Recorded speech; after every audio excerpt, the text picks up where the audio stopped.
Mga higala, kumusta og mayong adlaw dakbayan sa Oroqueta. Ako si Joanne sa Rigumban Tasuda alang sa Community News Break. Sa atong headline, presyo sa bugas sa Oroqueta City anana sa mandated rice price cap nga 41 pesos ang matag kilo sa regular milled rice, samtang 45 pesos ang kilo sa well milled rice. Sugod karong Setyembre 7, 2023. Ania ang kumplitong detalye.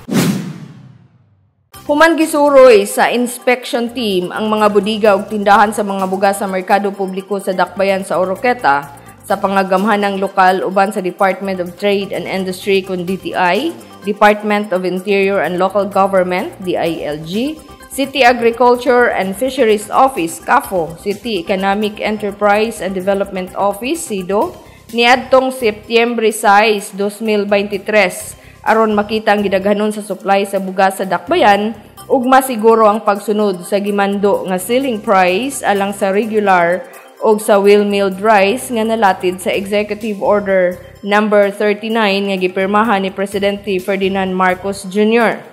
Karong adlaw, Setyembre 7, gipa-implementar na usab sa dakbayan sa Oroqueta ang mandated rice price cap sa presyo nga 41 pesos ang matag kilo sa regular milled rice, samtang 45 pesos ang kilo sa well milled rice isip pagsanong sa balaudnon nga gipirmahan ni Presidente Marcos. Ug sa paglibot balik sa Oroqueta Community News Team, nakita na ang display sa mga baligyang bugas sa merkado publiko sa dakbayan ang kausaban sa presyo sa locally produced nga mga bugas. Matod pa sa usa ka rice trader sa dakbayan nga wala sila'y mahimo kun dili mosunod sa mando ni Presidente Marcos, bisan pangalkansi sila og 9 pesos matag kilo.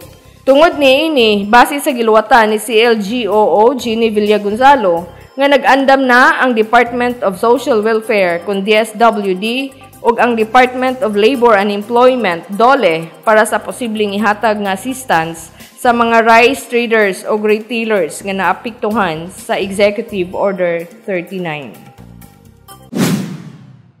Mao katong naglangkob sa Community News Break. Ako si Joanne sa Rigumban Tasuda, moingon kaninyo daghang salamat sa inyong pagtanaw ug hangtod sa sunod nga higayon.